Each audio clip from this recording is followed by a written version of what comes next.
Good evening, everybody. Good evening, Thobi. Welcome to Biz Premiere. This evening, we're going to be talking about something that is quite current and important. We know that with COVID-19, a lot of people lost their jobs. A lot of people's businesses went down. And this evening, we're going to talk about the do's and don'ts when you're looking for a job, and more importantly, what mistakes not to make. I have Thobi Mazithulela, who is an expert in this field, and she's just going to be sharing with us the hints and tips of what to do, what not to do, and how to sell yourself better. And before I spoil this introduction, Thobi, please introduce yourself. Okay, good evening, everybody. Thank you very much for joining us. I have been in the executive search and specialist headhunting space since 2012. And the coaching that I do really comes from, I think, the love for seeing people succeed, but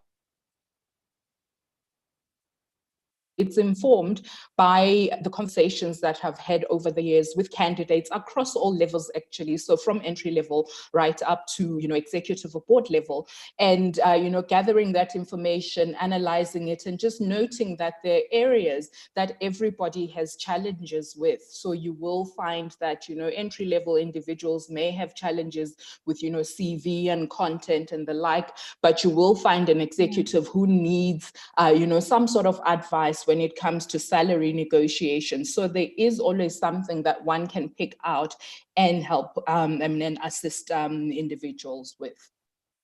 Awesome. Thank you very much. Thobi and I have known each other for, without, revealing our age, since we were in preschool. So it's very lovely to be working together at this stage of our lives.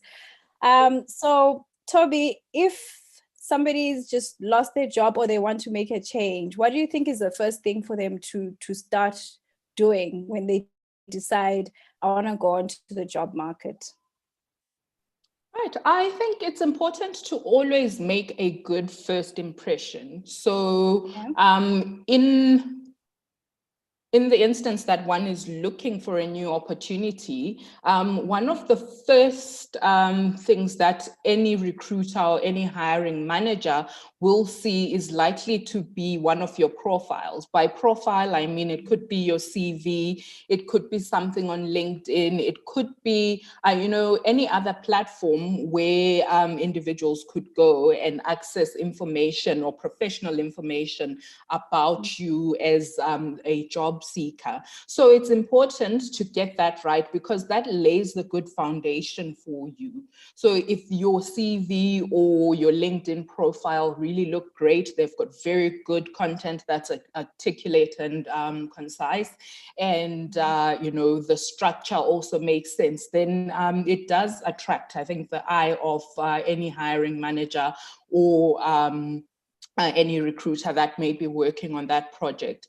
So there needs to be certain things in place. If we look at a CV in particular, you find that there's certain information that really needs to stand out at a glance. So this may not apply maybe in areas outside of South Africa, but you find that there's certain nuances in our market that would affect how an application is looked at. For example, you would need, to specify your ID number. That tells us quite a lot about an individual, and we already know, whether or not it's someone that you should proceed with. And then just ensuring that, qualifications are very clear on the first page. So all the personal sort of information should be on the first page, and then in chronological order, state, what the professional experience is, starting with the most current role, going back to, the first role that one had. And also being very clear about what the responsibilities are. and ensuring that one adds their achievements as well. In some cases, one doesn't really have much to add there, maybe because of limited experience, but the more experienced candidates, you'll find that there's something to always put up and highlight for a prospective employer to look at. I think the way that one actually sets out the CV should be in such a readable manner. So I do find that some people, write it as narration, if I could put it that way. So someone saying, I did this and I am so and so and this and that. I think the paragraphs, yes, could make sense, but, make it a little bit easier for the person that's going to receive it.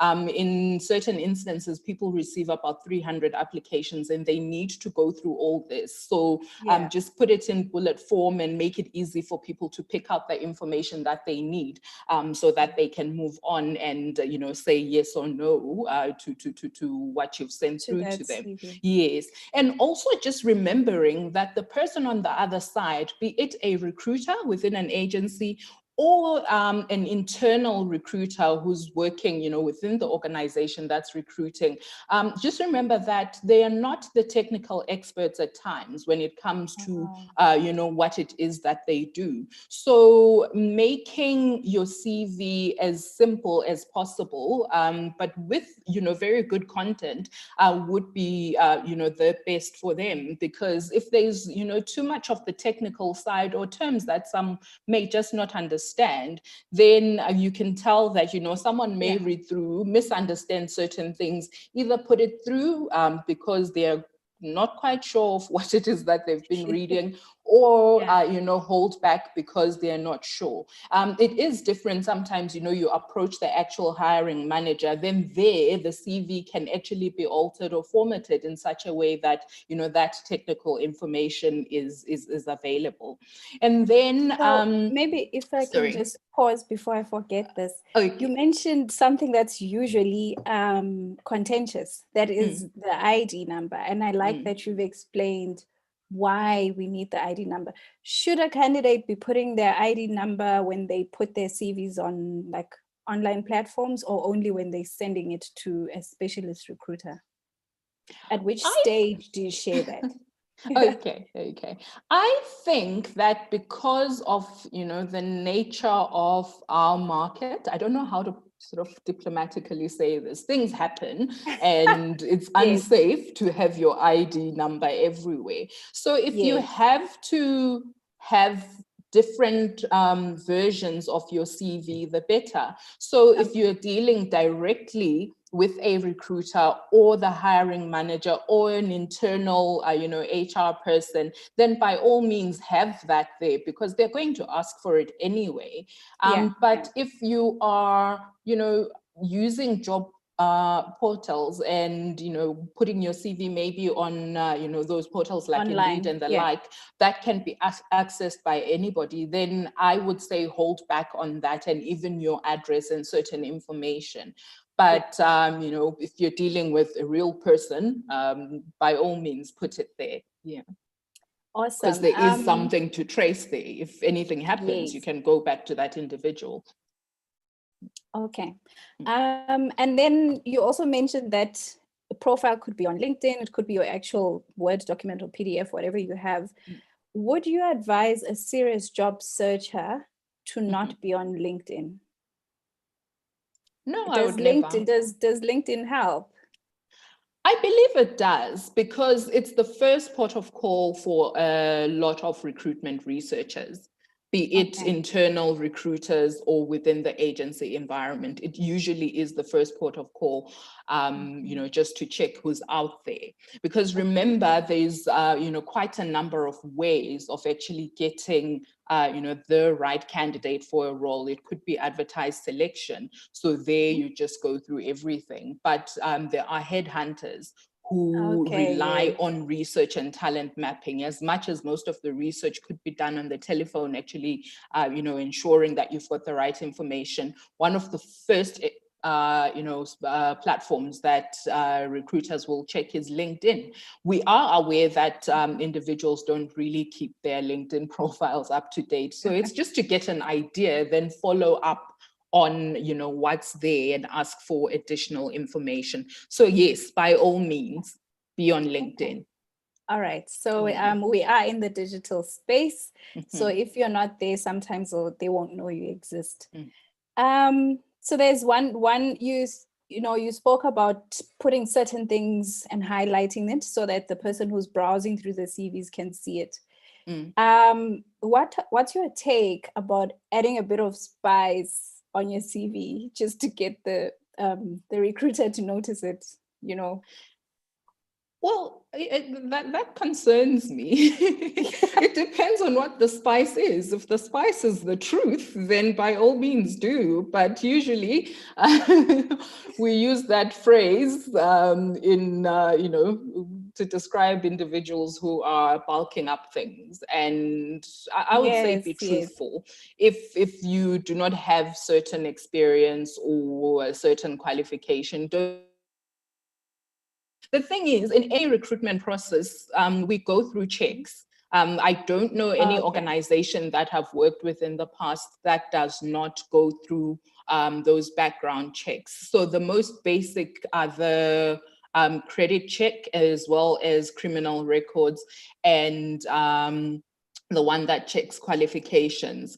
Beyond that, there are so many checks that you could go through. Even social media now, there is a check for that. So we go through everything. There's a CV check. And if things don't tally, then, your profile becomes questionable. So I would say be as truthful as possible. If you are a very good writer, then you'll be able to use certain words for your profile to stand out, but ensure that it's truthful. Yeah. I ask this because I've come across CVs that I think have spice added, and I've always advised people that that's self-sabotage, because they can always find out that actually you've never been a manager and you say you're a senior manager, for example. So I just wanted us to go there and say, when desperate to find that job, what are the mistakes to avoid, because they can come back to bite us. Absolutely. So the inverse of that, I found also people then are modest on their CVs. What are your thoughts around that? Putting as little information as possible, what does that do in the recruitment process? So if you come across individuals who are not very inquisitive and maybe, just wanting to read through check boxes and move on, it will really put you at a disadvantage. But there are really great recruiters out there, whether internal or in the agency environment, who read through everything and question. So I find that in the interview, the initial sort of engagement or interview with a recruiter, most will ask a lot of questions. And we have come across individuals whom you have to ask why they've left out certain things, and they've really done great within their employers, but have left out this information. You do find people who leave out information such as a higher qualification because they think that they're going to put themselves at a disadvantage. So you'll find ladies actually are the ones that do that a lot. I don't know why we hold back, but you'll find someone who has a specialized qualification or a PhD, not including it because she just thinks, well, I don't want to put myself out of the running. So you'd rather have everything there. People make decisions, or organizations will make a decision based on everything and offer what is fair in terms of the opportunity as well as remuneration. Okay. I have a comment here from T who says, thank you for talking about the spice. I've been repeatedly told to add the spice, and the justification is if you get the job, you learn on the job, more like fake it till you make it. And she's always thought it's quite risky. So thank you for that. You're welcome. So I just want to move on to our next question. I had a few questions. So now we've talked about those that add the untruths on the CV, and then also people who leave things out. Given that it is possible to undersell yourself or oversell, misrepresent yourself on your CV, how useful are CV consultations with experienced coaches to help that? I believe they are very useful as long as the individual actually explains why certain things need to be in your CV, and helps you particularly with the structure. I find that a lot of individuals struggle with that because, they don't know where to put certain information. You'll find that in the coaching that we do, we actually go through everything to say, start with this, your name, this and that, up, right to, the last page and what you should have there. So there is, I think, a lot of good that, the CV formatting businesses do for individuals looking for new opportunities. Okay, thank you. And then, so I've got my CV, I've got all that. How do I attract or approach? Is it appropriate to approach the recruitment agents? What do you advise? Yeah. Absolutely. So, you know that there are opportunities that are advertised all the time. Then there's times when one wants to test, what's in the market and, whether it makes sense to move and the like. And that's when one approaches these recruiters within agencies, or actually approaching individuals within an organization to find out if there are opportunities. But I believe that this approach has to be very structured, very targeted as well. It's not a spray and hope approach. It's actually thinking, which industry do I think I fit in as a candidate? What experience do I have that I could showcase? What qualifications do I have? Where are my earnings? They had to, quiz me further. What would I tell them would like to earn in the future? So yes, one can approach recruiters. I think it's just important to keep in mind always that whoever you're approaching, it's another human on the other side. So so you do find, I think sometimes I read things on LinkedIn and I cringe because people are always bashing. Oh, okay, let me not say always, but you do come across, a lot of bashing of recruiters. Oh, this didn't happen and ABC. But then in some cases, you look back and you think, the individual actually did not use the right approach. And at the end of the day, I'm not saying that recruiters should hold anyone at ransom. It's just that they also think of how they're going to represent an individual who cannot approach things in maybe a nice way, if I could put it that way. So if someone's going to send me an email with the subject line jobs, and then there's a CV and it says, yeah, I'm looking for a job, and that's it. I don't know. Yeah, I must figure everything out. I don't know whether I want to expose clients, an individual that, cannot take the time to present themselves properly, because at the end of the day, they will be a representation of that organization. And it just takes one really thinking about what it is they want to put across and, saying it out. So make sure the CV is great, make sure there's a great cover letter, maybe 2 paragraphs that really talk about who you are, what you do, what experience you have, as well as what you are looking for, why you're approaching that individual. So don't just say job application, because the person will ask, so was there something advertised that you are interested in a certain business unit in our organization? Okay, great. These are your skills. Maybe there will be something in the next 6 months, or we will be recruiting for something in the next month or so. Hang on, we will contact you. So that's how it goes, really.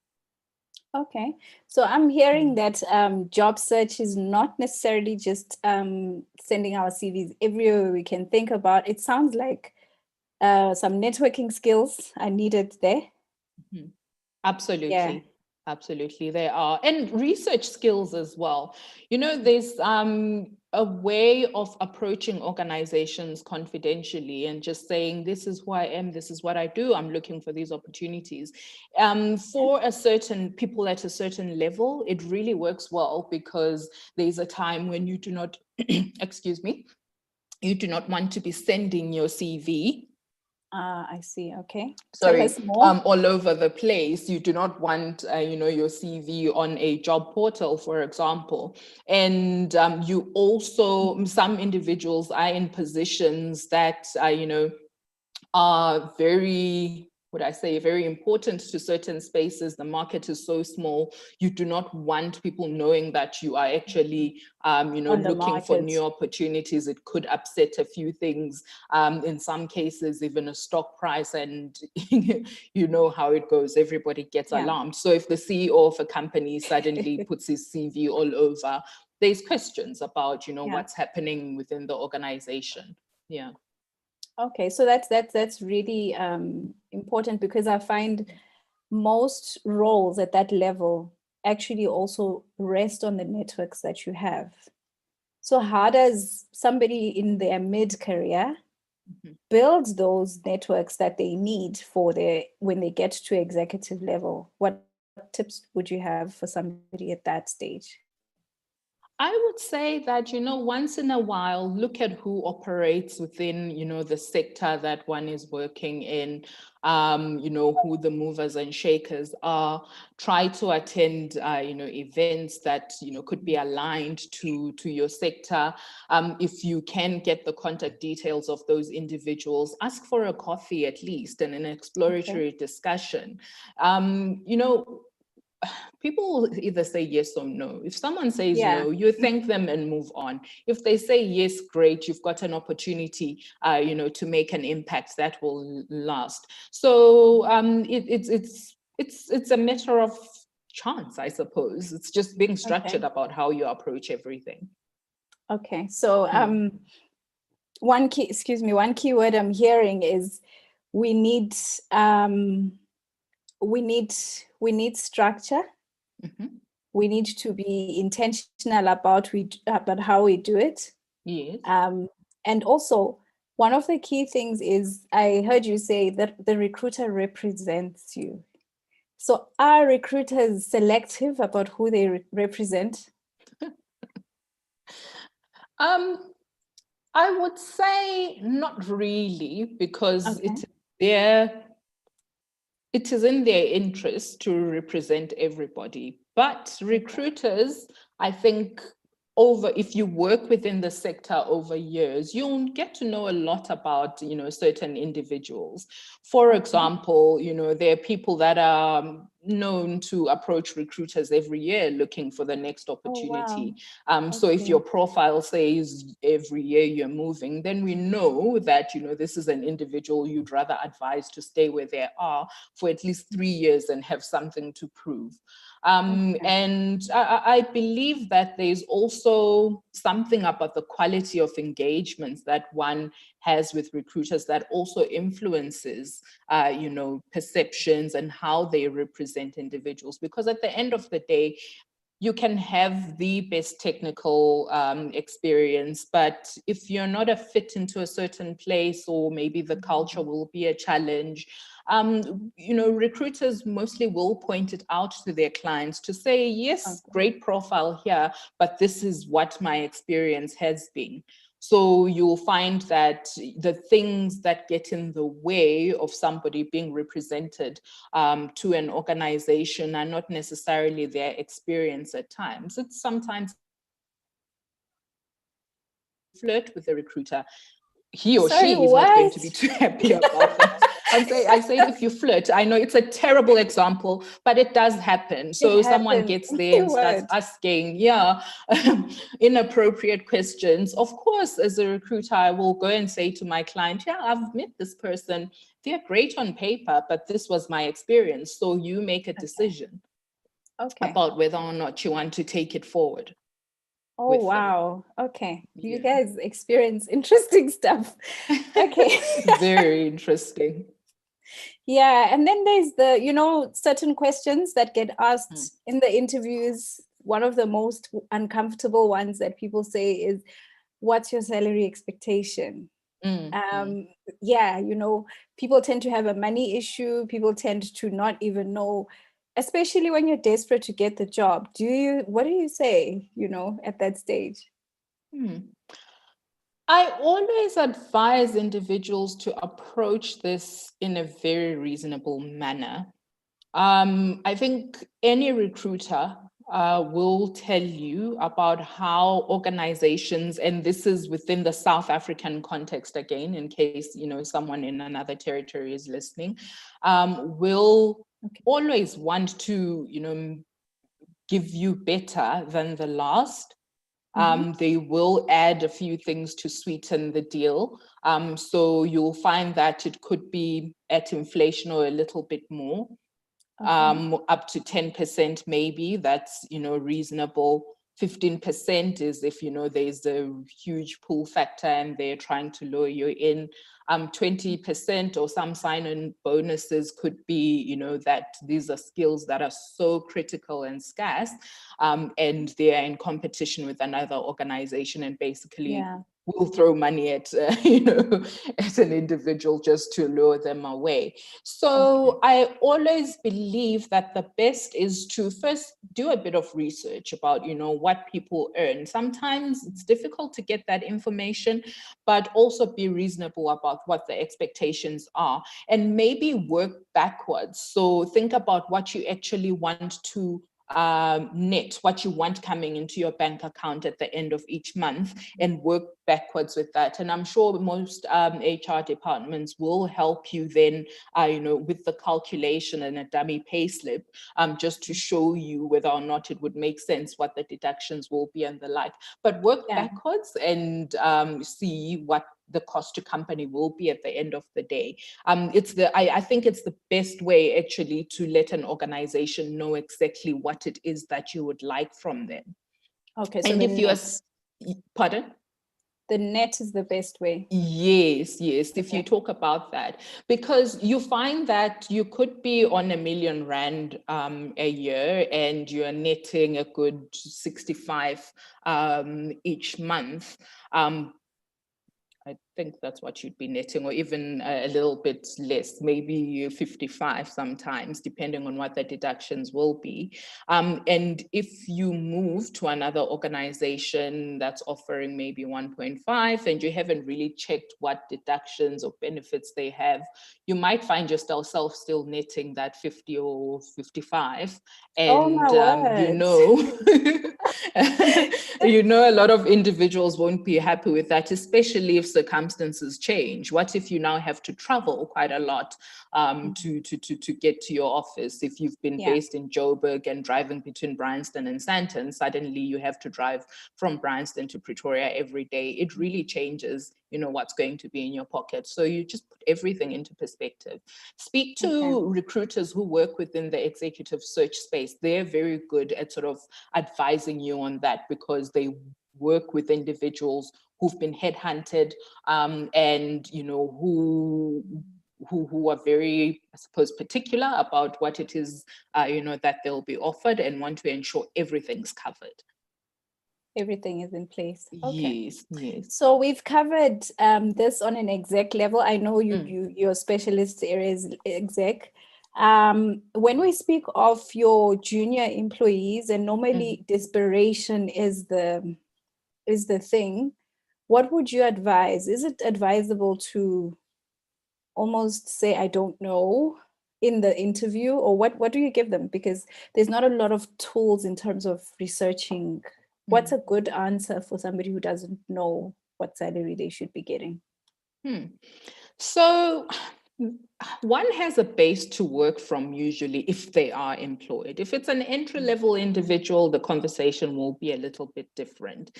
But one always has, if they're employed, they have a base to work from. So again, think of that 10% increase, 6 to 10% increase, or even 15, and at what level the role will be. You'll find that some organizations actually have bands that you need to fit into to. So if you are moving from one band to another, there's quite a significant increase.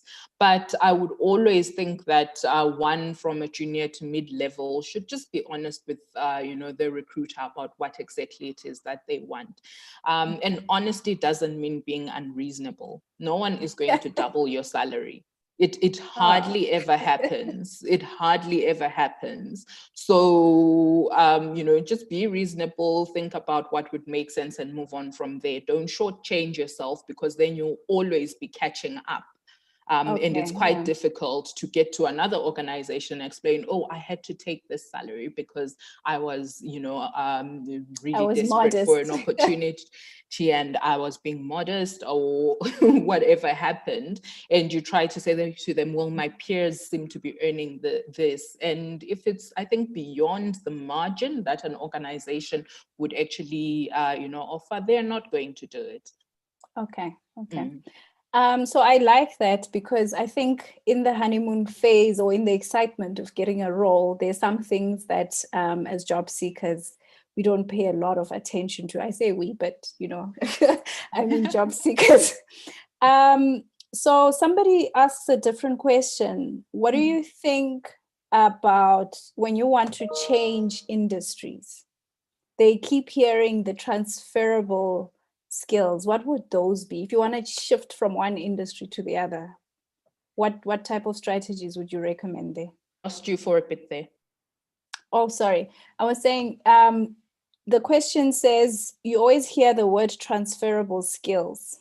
What would you advise a person to focus on when they're looking to shift and change industries altogether? So they have experience in the one industry and they want to move to the other, where maybe they've got a qualification and not as much experience. What would you advise?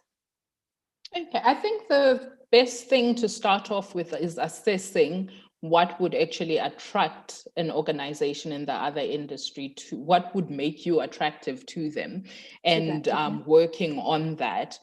So if it means that you need to have a certain level of experience in, some technical thing, then try and negotiate with the organization that is your current employer to actually expose you to that. You will find that there are people who have a certain qualification, particularly, I think a lot of engineers tend to, let me not say a lot, but I've come across a number of engineers that tend to redirect their path to the banking sector, to the management consulting sector. So I think it starts off with where they are and what it is that can be done to actually expose them to this. Also on the other side, you'll find that there are organizations with programs that actually bring individuals with, I think, certain qualifications, but not exactly the experience that would be required, and actually put them on a training course or a development course, and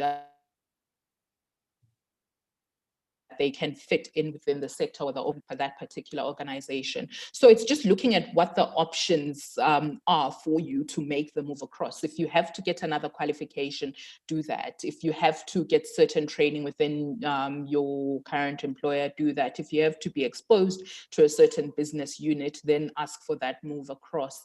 And, or maybe sacrifice time if it means that you'll get, extra hours to go and work in another department. Just do that until you can actually present yourself to another organization as someone who's knowledgeable in what they're looking for. So it does happen that, people move and, take a totally different path. And I think one important thing as well is doing enough research to find out which sectors have an interest in the sector that you're currently in. There's a time that we noticed a trend of the banks or financial services industry organizations recruiting quite a number of individuals from the FMCG and retail sector, particularly individuals within the marketing and insight space, because they understand, dealing with consumers very well. So you'll find that a lot of individuals were headhunted out of their spaces in retail and FMCG into the the financial services space to actually set up, the new way of doing business and treating customers fairly. And it's been a success. I hope that answers the question.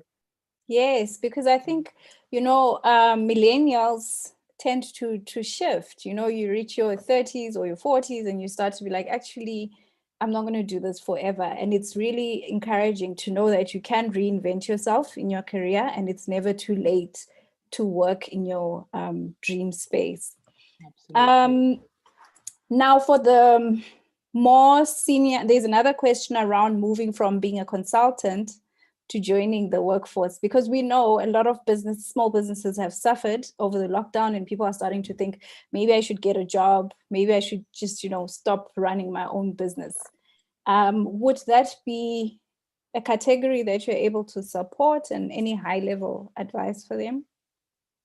Yes, I have come across individuals who have been running small businesses, who have spoken about, wanting to, wanting that stability and wanting to go back into corporate.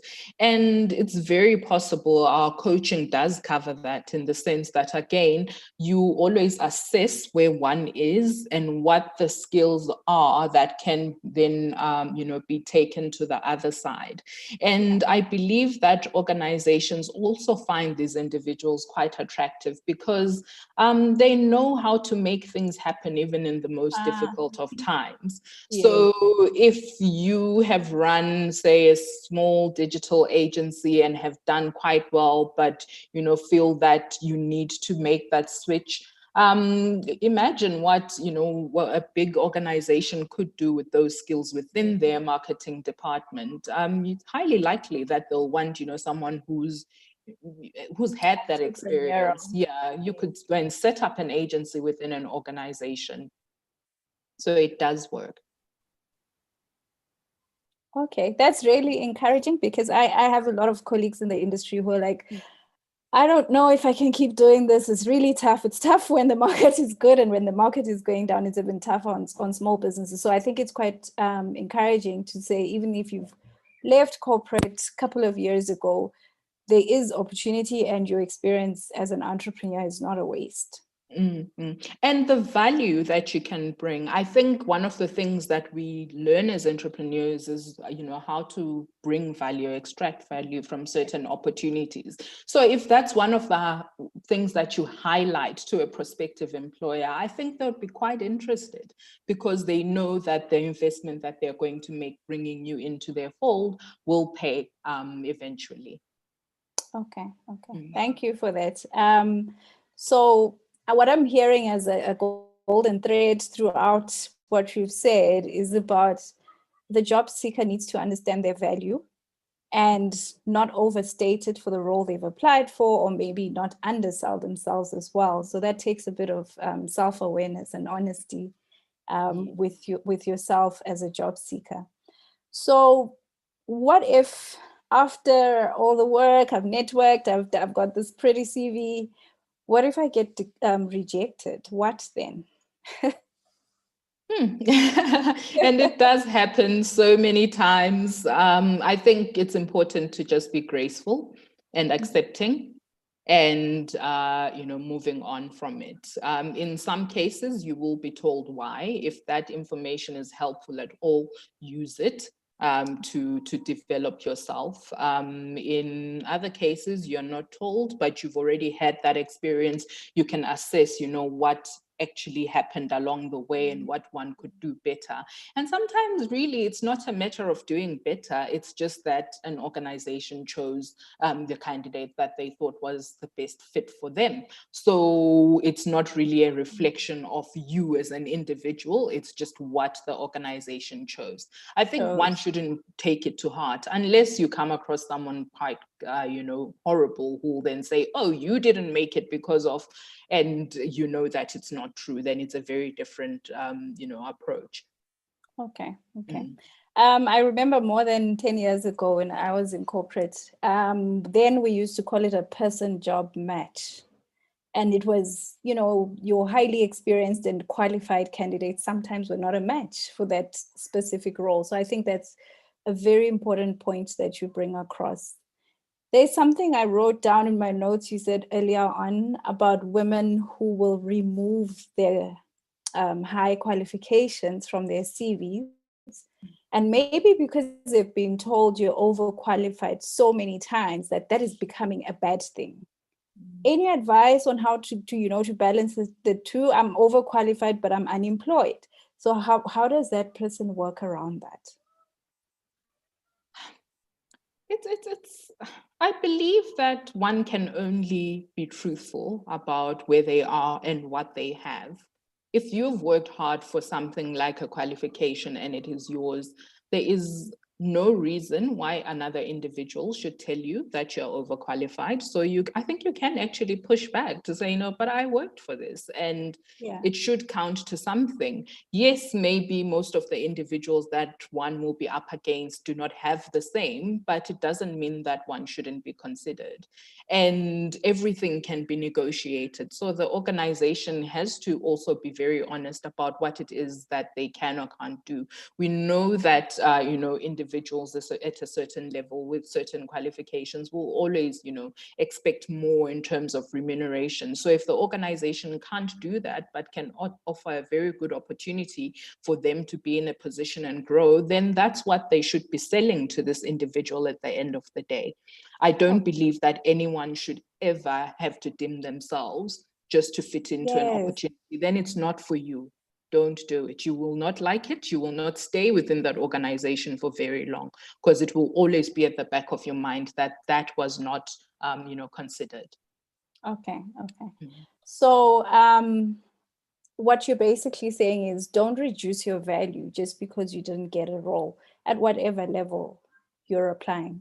Absolutely. Have confidence. Sometimes we come across candidates who are so confident and know how to sell themselves so well, but are the ones that actually have challenges such as not having qualifications beyond a certain point, but they know how to ask, they know how to sell. They'll even push back when it comes to certain things. You tell them one thing, they've got something to say to ensure that their profile is there. I think we just need to boost confidence, believe in ourselves as people, and know that there is no way that one can be excluded from a process if they have all the experience and the right qualifications.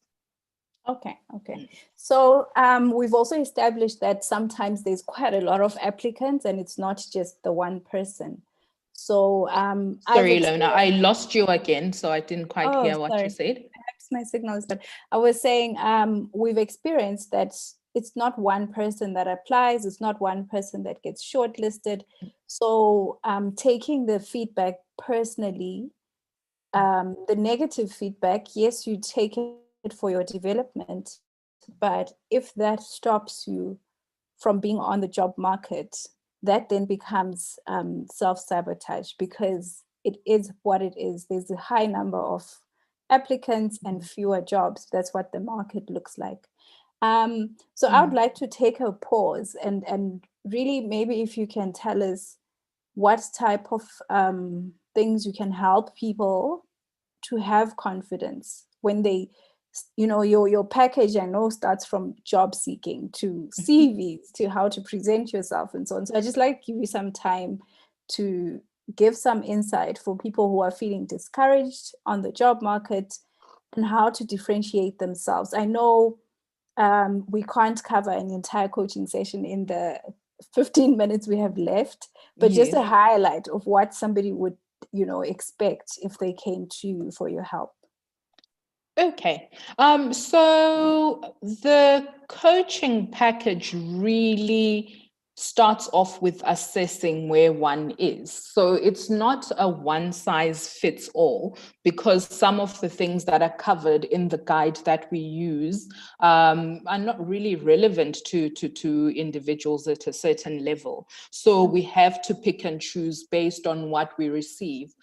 Usually starting off with, assessing one's CV, where they are, what they earn, what exactly it is that they're looking for. It starts off with that conversation just to gauge where they are mentally as well. And then sort of plotting, areas that you need to encourage, plotting areas that may need a bit of development or coaching on, and then tailoring it, for that individual. But basically, we will cover things like, the market conditions. So it starts off with all the research on the individual as well as the market conditions. So if someone comes to me and says, I'm in the publishing sector and if the move to digital has really affected us, our organization is downsizing, I want to work for another publisher, the first question that I need to ask is, do you think another publisher won't do the same thing, or they are not experiencing the same thing? Are they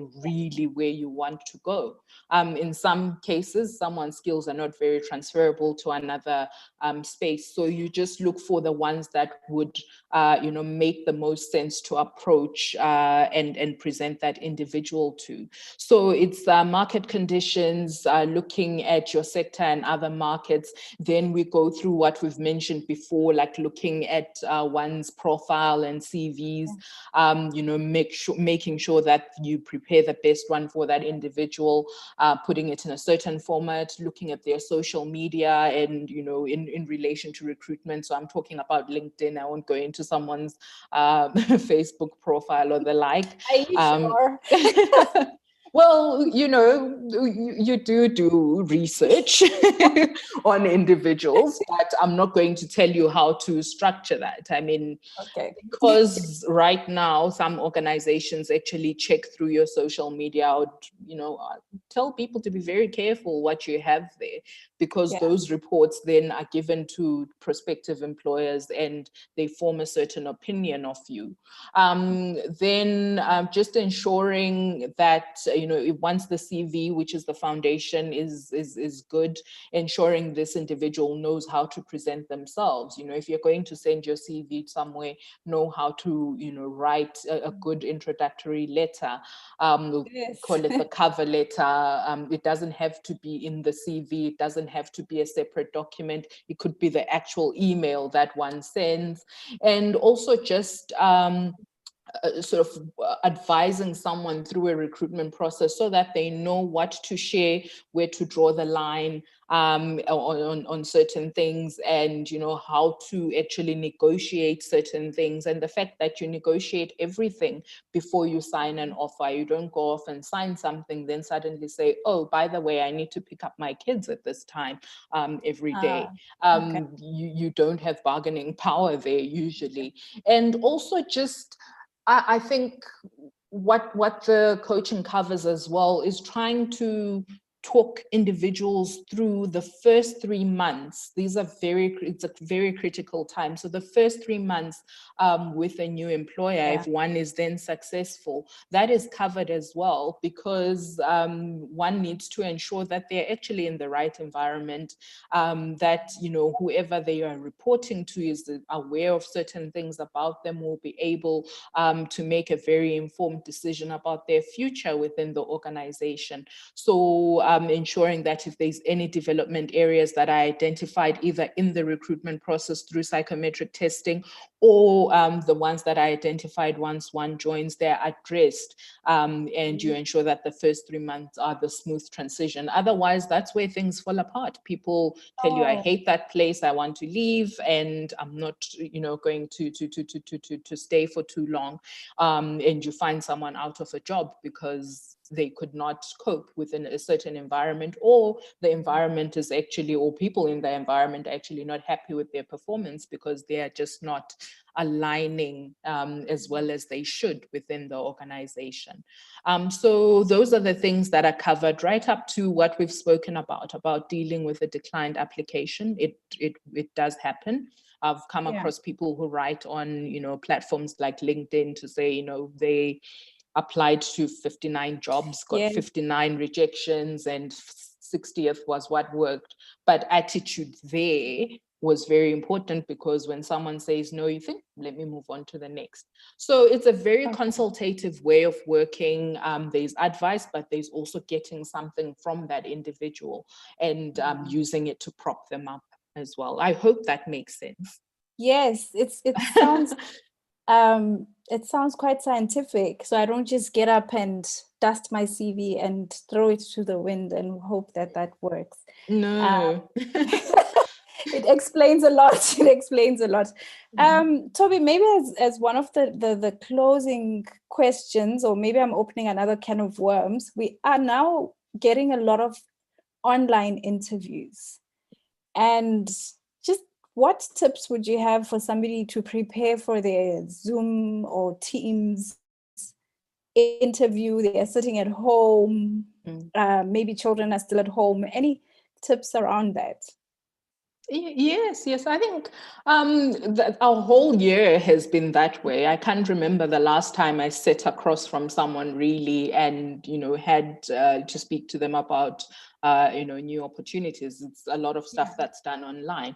I think it's just important to be well prepared as what you would be if you were going to meet with, someone within an organization, but also ensuring everything that supports you in this then is also prepared and works properly. So making sure whatever device you're going to use, be it your phone, or your laptop or a PC, actually has, enough power to last the conversation.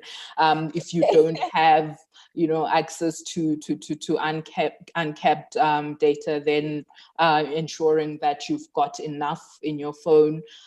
If you would rather people have a telephonic with you because the connection is unstable, then do that.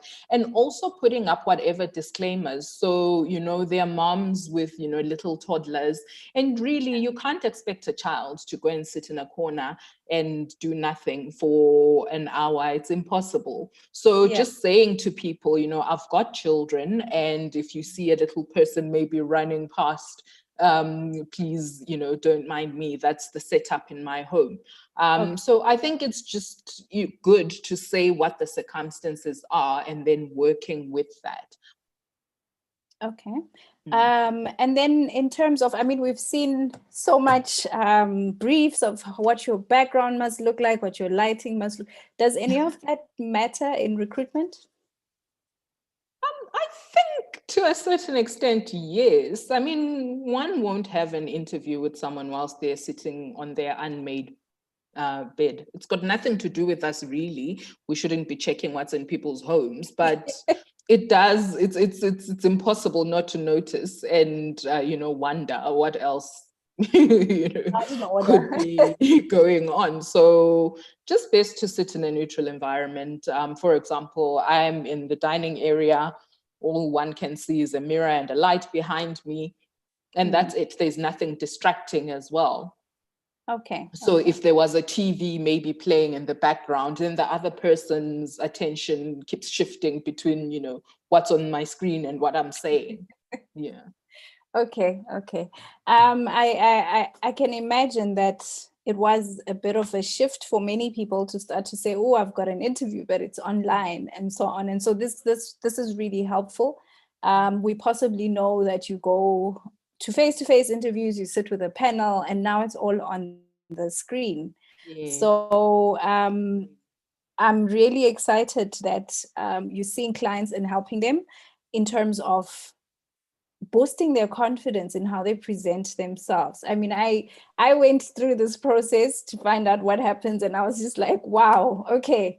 I think it's quite a whole lot of things. For me, I'm in the industry, and I was wowed in that there's just a lot that goes into the career coaching, especially that is focused on job seeking. In terms of getting hold of you, where can our clients get hold of Thobi? I think the best would be an email, Thobi bizpreneur.co.za. So that's THOBI at bizpreneur.co.za. I also do have a WhatsApp for business number that I'm very comfortable giving to individuals. You can't call the number, but you can send a WhatsApp to it. And it's 067 200 5330. So that's strictly like for professional purposes. 067 200 5330. Okay, I've put it on the comments over there. Oh, okay. I actually need to check that number because I don't use it much. I'm always unsure of it, if you don't mind, and if people can just give me a second. Okay, no problem.